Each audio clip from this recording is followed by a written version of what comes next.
end of January, February is when you will start going for your interviews. And from February to May, most of you will become kind of experts at interviews yourself. As you saw those people who were here on the stage being students there. And you will be able to tell people what exactly is needed to be done. So, the first thing that comes to mind when I think about what I need to tell you about this is we have all agreed, the story bit has been talked about all the time. And when you enter the interview room, the interviewer is basically trying to look at your story and you are trying to present your own story. Right now, as I said and as I mentioned to you, that it need not have glorious past indications right to start off. And I think even the panel of students whom you had from the top B schools, they also were able to tell you the same thing. That most of them had very, very average profiles. And which is why I had asked them that question.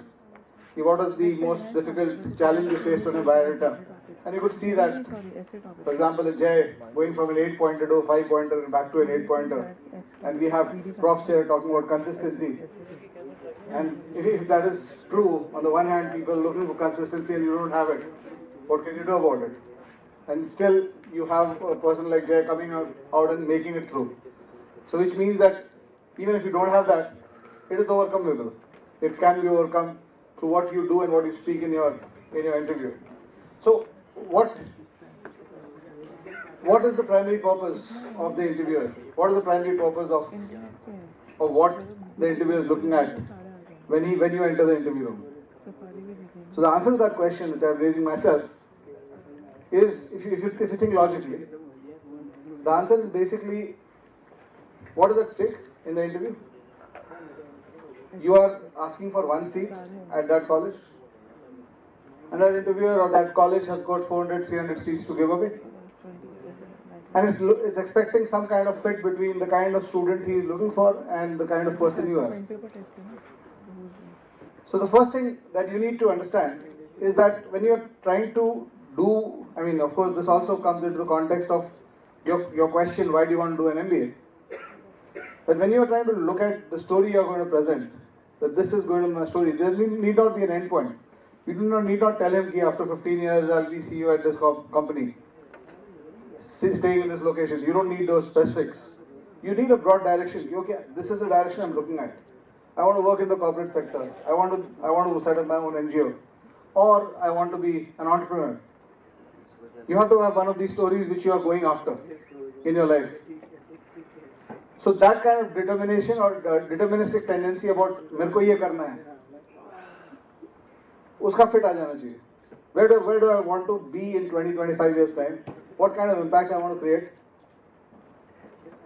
उसका एक idea होना चाहिए, not a very specific idea. So you had a person who was saying that I want to set up a restaurant.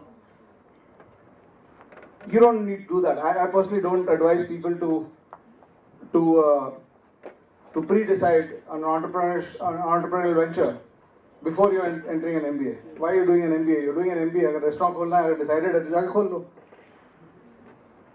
Restaurant का management पढ़ लो कहीं से, hotel management पढ़ लो, जाके खोल लो. Why are you coming for an MBA? So you're coming to an MBA to open your mind. One thing which is very clear, you heard it from the TAPI people also.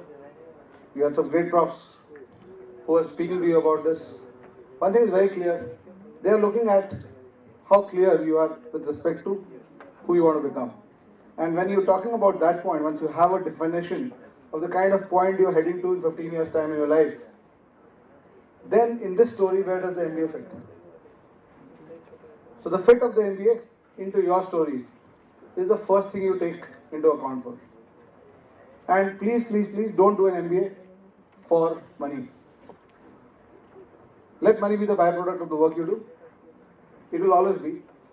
You do, in today's world, we have a situation where if you work well, your next 5 generations don't need to work. That's the kind of life, or that's the kind of opportunities we live in. So don't have that as the primary purpose of doing an MBA. The primary purpose of doing an MBA, first of all, and that's how it fits into any story you're building. And let's say we take a pledge today, having listened to Mr. Vijay Rai also in the morning. He gave us this word Let's make our life story legendary. You have one life to live. Why do you want to live it mediocre? So if you want to make it legendary, it's obviously going to be about impact. And impact won't happen unless you round yourself off as an individual. So the primary purpose you should present to the interview board, why do I want to do an MBA, is a completion of your education. You have to tell them, and this is not just to tell them, it's also for you to know this, and you to understand this, and you also to make this decision that the reason you will be doing an MBA, the reason you should be doing an MBA, should be to complete your education. In a lot of ways, our colleges, our universities, they make us literate, but they don't give us education. And I can tell you this, the first time I got education was when I went to IIM Bangalore. My engineering college did not give me education. My school made me literate. But when I went to IIM Bangalore, the 2 years I spent there, it completely changed who I was. And that's what every good MBA school tries to do with its students. And if somebody is coming to the interview room and saying कि मेरे को salary अच्छा चाहिए इसलिए मार रहे हैं, it's a very, very shallow response. And it's also reeking of somebody who just missed the point. What do you do with a 10, 12, 15 lakh salary? What are you playing for? When you're doing an MBA, what are you playing for? You're playing for retirement at 40. You're playing for retirement at 45. You're playing for a career where you at 40, 45, you're financially free to do what you want to do again in another 20 years. That's what you play for when you do an MBA. And that can happen only if you add skills to yourself. So your first purpose and first this thing, why MBA, that's the question. So there are 7, 8 questions typically which are asked of you in the MBA interview. Why MBA is one of the key questions that is asked to be answered by you. And the answer to that has to be around what you want to learn. There.